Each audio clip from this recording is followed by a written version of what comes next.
ദഹി ബാങ്കൻ കേട്ടിട്ട് പേടിക്കണ്ട കേട്ടോ. ഇവനങ്ങ് ബംഗാളിയിൽ നിന്ന് വന്ന ആളാണ്.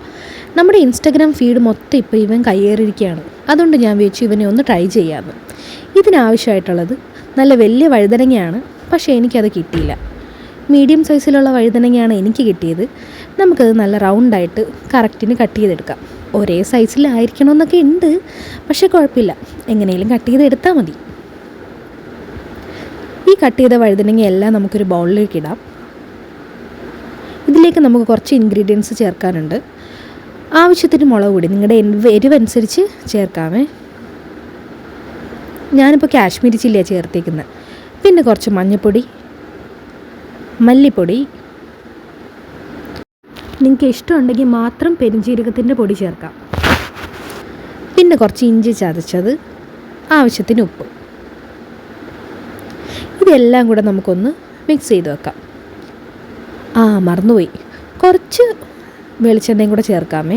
എന്നിട്ട് നന്നായിട്ട് മിക്സ് ചെയ്ത് മാക്സിമം ഒരു ഹാഫ് ആൻ അവർ എങ്കിലും മാറ്റി വെക്കാം. ഇനിയൊരു പാൻ അടുപ്പത്ത് വെച്ച് വെളിച്ചെണ്ണ ചൂടാക്കിയെടുക്കാം. എന്നിട്ട് നമുക്ക് ഓരോ വഴുതനങ്ങയും നമുക്കൊന്ന് ഫ്രൈ ചെയ്തെടുക്കണം. നല്ല ശുദ്ധമായ വെളിച്ചെണ്ണയിൽ വറുക്കുന്നതാട്ടോ ടേസ്റ്റ് കൂട്ടുന്നത്. ഞാനിവിടെ 2 ബാച്ചായിട്ടാണ് വറുത്തേക്കുന്നത്. നമുക്കിതൊന്ന് തിരിച്ചിട്ട് കൊടുക്കാമേ. നല്ല മുരിഞ്ഞ് വന്നിട്ടുണ്ട്. നമുക്കിതൊരു പാത്രത്തിലേക്ക് മാറ്റാം. ഇത് ഞാൻ അടുത്ത ബാച്ചും ഫ്രൈ ചെയ്തുകൊണ്ടിരിക്കുകയാണ്. നമുക്കിതെല്ലാം കൂടെ ഒരു പാത്രത്തിലേക്ക് മാറ്റാം. ഇനി നമ്മളൊരു ബൗളിൽ നല്ല കട്ട തൈര്, കുറച്ച് ഉപ്പ് ചേർത്ത് കലക്കി വെച്ചിട്ടുണ്ട്. കട്ട തൈര് തന്നെ വേണം കേട്ടോ, അതിൽ കോംപ്രമൈസിങ് ഒന്നും പാടില്ല. ഇനി നമുക്ക് കടുക് വറുക്കാം.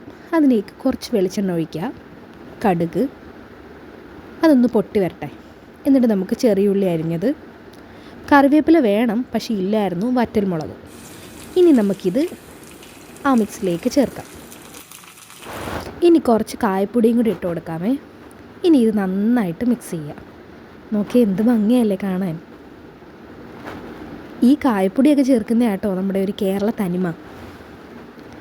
ഇവൻ ബംഗാളിലുള്ള ആളാണെങ്കിലും നമുക്ക് നമ്മുടെ രീതിയിൽ ചേർക്കണമല്ലോ.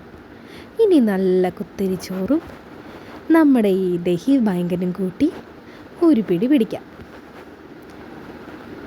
ദേ ഒരു വഴുതനങ്ങ എടുത്തു, ആ ചോറുമായിട്ട് നല്ല കുഴച്ച് ഒരു ഒന്ന് കഴിച്ചു നോക്കണം.